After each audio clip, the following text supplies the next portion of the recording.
So this movie was directed by a stunt coordinator? Well, it worked one time before, why not do it again?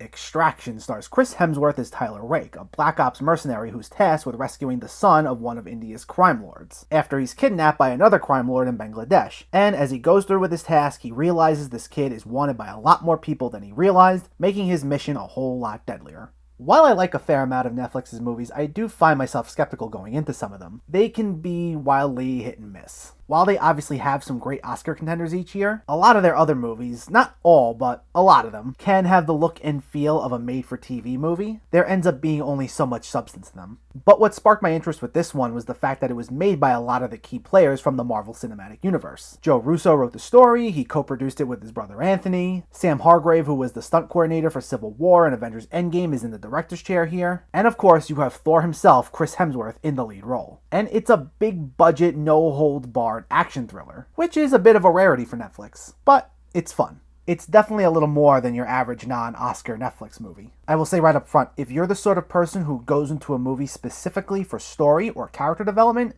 you're not going to enjoy this. It's pretty bare bones when it comes to plot. Not that you go into an action movie for the story alone specifically, but you do want something that will hook you right in pretty quickly. Though there's not much here story-wise that distinguishes this from countless other action movies out there. We've seen this plenty of times before in some way, shape, or form. There are a bunch of bad people, and then there's one noble hero who has to go stop the bad people because there's someone being held hostage by them. Man on Fire is definitely a good example that comes to mind that does this, as well as the sequel to Sicario. Those movies are both pretty grim and very serious, and this movie tends to take itself pretty seriously as well, but not all the time. In terms of tone, it definitely leans more towards those movies, but it manages to mix in the fun of movies like John Wick or even 80s action movies like Commando. Though it definitely doesn't have all the cheesy one-liners that 80s action movies have, I'll say that for sure. But when it comes to action, which is what audiences are mostly here for, this is where it's at. This movie can be absolutely ruthless. If you're an action movie fanatic, this is gonna be right up your alley. The fact that this was directed by Sam Hargrave, a stunt coordinator, is definitely to this movie's advantage, which was the route John Wick also went down. Chris Hemsworth has to face a barrage of enemies, and they come after him sometimes in waves. And he engages a lot of them in hand-to-hand combat, and those sequences were choreographed spectacularly. A lot of them can be brutal to watch. He's throwing people around, he's kicking people downstairs, people are getting killed left and right. Some might view this as excessive because it does take up a lot of the movie. But I think they're done well enough that they don't come across as loud, obnoxious, or in your face in the way that, say, a Michael Bay movie might. Sorry, not the biggest fan. These are very slick and well executed. Though there's one sequence in particular which, if you know anything about this movie going into it, is the most talked about part of the movie. It's this 10-minute or so long sequence that's cut together to look like one long take, and between the camera work and a lot of the combat moments, it is absolutely riveting. It's the movie's biggest burst of energy, and from a filmmaking standpoint, it's top-notch. Everything feels precise, and the way the camera is right up there, following Chris Hemsworth or the people he's fighting, gives it this up-close and personal feel to it, like you're right there with them. Even if you think the rest of this movie's violence is too much, I think this will be the one exception. By itself, it makes the movie at least worth checking out. But another big plus is having Chris Hemsworth in the lead role. Like I said, this movie's character development is almost non-existent. We do learn a little bit about him at the beginning of the movie, and it is enough to get you to root for him. But beyond that, that's really it.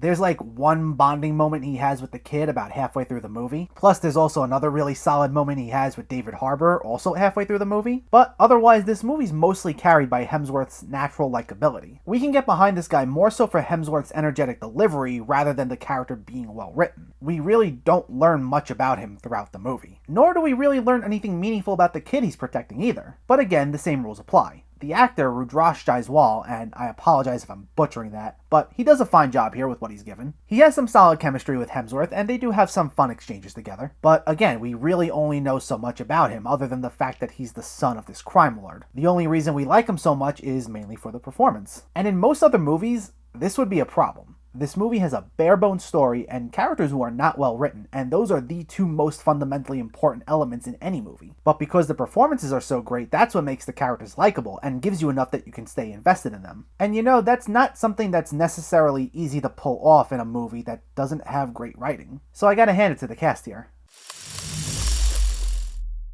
This movie's a lot of fun. If you're someone who's here for either great story or great character development, you're not going to enjoy this because those two elements definitely are missing. But there's still enough here that makes this redeemable. The performances are really charismatic and are enough to get you invested in the characters. Plus, the action is really top-notch. The hand-to-hand combat is superb, the stunts are great, and none of it ever really comes across as overbearing. Action movie fans will be satisfied with this. Extraction gets a 7.5 out of 10.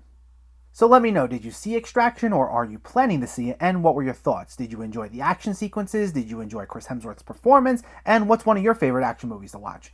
Let me know in the comments below, and as always, if you like what you see, please make sure to hit that subscribe button. Thanks for watching, guys, and I'll catch you next time.